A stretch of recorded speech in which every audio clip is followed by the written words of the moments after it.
मुंबई महापौर आणि उपमहापौर निवडणुकीमध्ये आता चुरस वाढणार आहे। शिवसेना युबीटी महापौर आणि उपमहापौर निवडणूक लढणार असल्याची सध्या माहिती मिळते।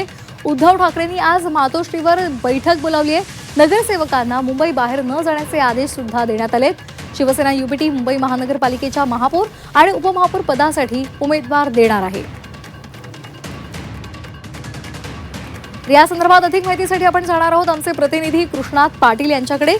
कृष्णात, 12:30 वाजता मातोश्रीवर बैठक बोलावलेली आहे उद्धव ठाकरे यांनी असं कळतंय। काय या संदर्भातला अधिकचा तपशील आहे? कारण महापौर आणि उपमहापौर पदाची निवडणूक शिवसेना युबीटी लढवणार आहे असं कळतंय। कुठल्या प्रकारची ही खेळी सध्या केली जाते? मुंबईचा महापौर उपमहापौर पदाची निवडणूक ही बिनविरोध होऊ नये याचीच काळजी सध्या शिवसेना ठाकरे गटाकडून घेतली जात असल्याचं पाहायला मिळतं आणि त्याच तयारीच्या दृष्टिकोनातून आजची बैठक देखील उद्धव ठाकरे यांनी बोलवलेली आहे आणि आज 12:30 वाजता या संदर्भातला निर्णय होईल की महापौर पदाची निवडणूक लढवायची की नाही। त्या संदर्भात सर्वच नगरसेवकांना 7 तारखेला देखील हजर राहण्यास सांगितलेलं आहे, कारण उमेदवारी अर्ज भरला जाणार आहे आणि जवळपास महायुतीकडे महापौर आणि उपमहापौर पदाची निवडणूक जिंकण्यासाठीचं संख्याबळ स्पष्टपणे असल्याचं दिसून येतं आहे, परंतु बिनविरोध निवडणूक होऊ नये याचीच काळजी ही विरोधकांकडून घेतली जाते आणि त्यासाठी शिवसेना ठाकरे गट ही काँग्रेसची देखील मदत घेईल। मनसे तर सोबत असणार आहे आणि आपलं संख्याबळ जे आहे ते दाखवण्याचा प्रयत्न या माध्यमातून केला जाईल आणि त्याचबरोबर एक विरोधकांचा जो दबाव सत्ताधाऱ्यांवर असतो तो देखील प्रस्थापित करण्याचा प्रयत्न शिवसेना ठाकरे गटांकडून होणार आहे आणि त्याच दृष्टिकोनातून मुंबई महापालिकेचे महापौर आणि उपमहापौर पदाची निवडणूक तसंच इतर समित्यांच्या निवडणुका देखील लढवण्याचा प्रयत्न हा शिवसेना ठाकरेंचा असणार आहे। अगदी कृष्णात, या बातमीमध्ये तुम्ही माहिती दिली आहे, धन्यवाद। पण पुढच्या बातमीसाठी सुद्धा असेच आमच्यासोबत राहा। पुढच्या बातमीकडे एक महत्त्वाची बातमी समोर आलेली आहे। मुंबई महापालिकेमध्ये मोठा ट्विस्ट आलेला आहे। महापौर पदानंतर भाजप आता उपमहापौर पदावर सुद्धा त्यांनी दावा केलेला आहे। मुंबईमध्ये भाजपला महापौर पदासोबतच आता उपमहापौर पद सुद्धा हवंय।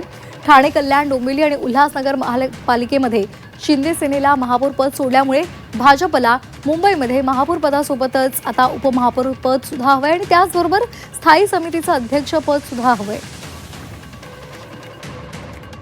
पुन्हा एकदा जाणार आहोत आमचे प्रतिनिधी आता कृष्णात पाटील यांच्याकडे। कृष्णात, भाजप महापौर करणार हे तर खरं तर ठरलेलंच आहे, मात्र आता उपमहापौर पद आणि स्थायी समितीचं अध्यक्षपद सुद्धा भाजपलाच हवंय। त्या संदर्भात आज फडणवीस आणि शिंदेमध्ये चर्चा होणार आहे अशी माहिती मिळते।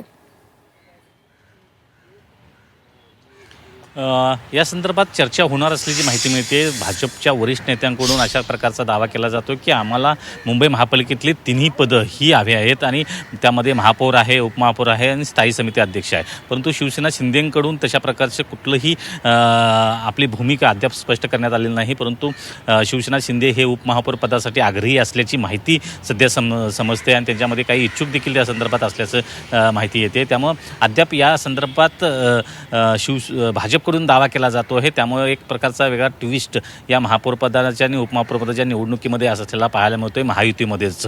कारण महायुतीचाच घटक पक्ष असलेले शिवसेना शिंदे गटाकडून ठाणे असेल, कल्याण डोंबिवली असेल या ठिकाणचं आणि उल्हासनगर या ठिकाणी महापौर पद हे बसवलेलं गेलेलं आहे शिवसेनेचे। त्यामुळे आता मुंबईतलं जे महापौर पद आणि इतर उपमहापौर आणि स्थायी समिती अध्यक्ष आहेत त्याची देखील मागणी ही भाजपकडून केली जाते आणि ते आम्हालाच पाहिजेत अशा प्रकारचा दावा हा त्यांच्याकडून केला जातो। कारण सर्वाधिक नगरसेवक हे भाजपचे आहेत, 89 नगरसेवक आणि त्याचबरोबर 29 नगरसेवक हे शिवसेना शिंदेचे आहेत। त्यामुळे हा सत्ता वाटपाचा जो घोळ जो आहे तो अद्याप सुरू असलेला पाहायला मिळतोय।